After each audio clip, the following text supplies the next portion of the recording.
Sebagai cabang dari psikologi, pada awalnya psikologi industri tanpa tambahan organisasi lebih banyak hanya menerapkan prinsip-prinsip psikologi pada dunia kerja. Menurut Munandar pada tahun 2011, sejak Perang Dunia Kedua, psikologi industri dan organisasi mulai berkembang menjadi ilmu mandiri. Sebagai ilmu, tentu psikologi industri dan organisasi juga terikat pada kaidah-kaidah ilmiah. Penelitian harus dilakukan dengan menjawab tantangan atau masalah yang dihadapi.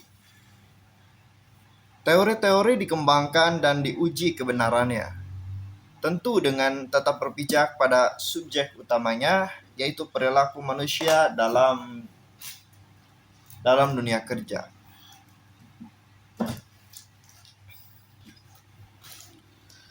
Seperti halnya ilmu-ilmu yang lain, psikologi industri dan organisasi tentu juga mempelajari gejala atau peristiwa yang dianggap bermanfaat bagi kehidupan manusia. Ilmu hanya meneliti objek atau fakta yang berada dalam jangkauan manusia, atau dalam bahasan Munandar pada tahun 2011, ilmu hanya menangani fakta-fakta yang dapat diamati, yang dapat dilihat, didengar, diraba, diukur, dan dilaporkan dan berorientasi pada dunia empiris. Sebagai cabang dari psikologi, tentu psikologi industri dan organisasi juga mempelajari jiwa manusia. Sesuatu yang seringkali dianggap abstrak dan tidak terlihat dan sebagai ilmu. Psikologi industri dan organisasi juga hanya berhubungan dengan perilaku terbuka yang secara langsung dialami, dihayati, dan dipelajari. Jadi, jiwa manusia atau pribadi seseorang dipelajari dari ungkapan perilakunya. Misalnya, seseorang yang merasa sedih, marah, atau gembira dapat kita lihat dari ekspresi wajahnya atau gerakan-gerakan tubuhnya. Begitu juga dalam dunia kerja, seseorang yang menyukai pekerjaannya akan terlihat selalu bersemangat dalam bekerja. Seseorang yang menyukai pekerjaannya akan terlihat selalu bersemangat dalam bekerja. Bersedia untuk mendahulukan kepentingan pekerjaan daripada kepentingan diri sendiri. Dan berbagai reaksi atau perilaku lainnya yang menunjukkan sikap positif. Menurut Munandar pada tahun 2001, dalam psikologi industri dan organisasi, perilaku manusia dipelajari dalam perannya sebagai tenaga kerja dan konsumen, dan dipelajari secara perorangan ataupun secara kelompok. Kemudian dari teman-teman yang dihasilkannya dikembangkan, kemudian dari temuan-temuan yang dihasilkannya dikembangkan teori, hukum, dan prinsip yang dapat diterapkan kembali di dalam kegiatan-kegiatan industri dan organisasi untuk kepentingan tenaga kerja, konsumen, dan organisasi. Pada umumnya, teori-teori dalam psikologi industri dan organisasi dinyatakan dalam uraian kalimat, tidak dalam bentuk formula matematika, walaupun ada juga beberapa yang menggunakan rumusan matematika. Untuk mendapatkan atau merumuskan teori, tentu harus dilakukan berbagai penelitian, baik berupa pembuktian teori atau berangkat dari ide dan pengalaman sehari-hari. Dalam kenyataannya sehari-hari, seringkali penelitian dimulai dari hal yang sederhana.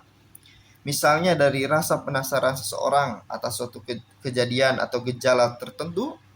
Seorang manajer mungkin akan bertanya-tanya dalam hatinya, apa sebabnya tingkat produksi pada hari Rabu lebih tinggi daripada tingkat produksi di hari Jumat? Atau pertanyaan lain seperti, apa yang harus dilakukan untuk memperkecil tingkat kecelakaan kerja? Pertanyaan-pertanyaan ini dapat menjadi awal dari suatu penelitian.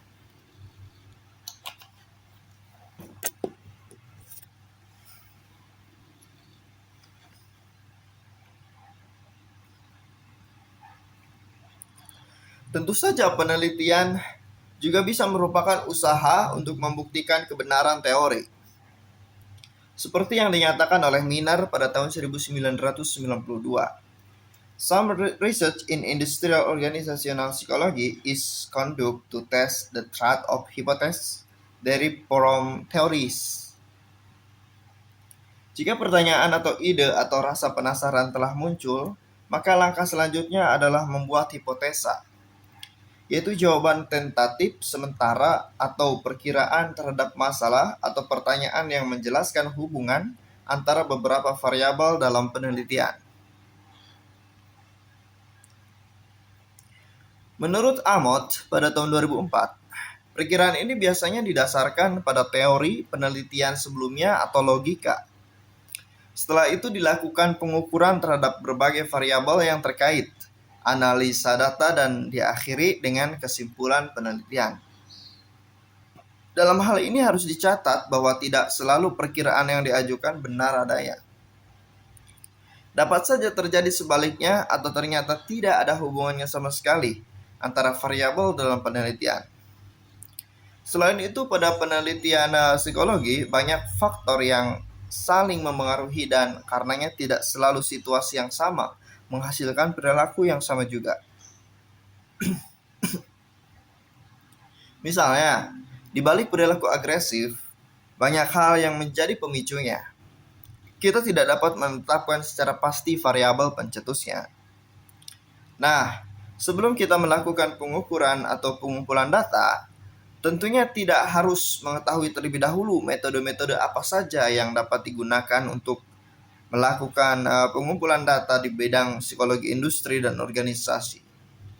Berikut pembahasannya.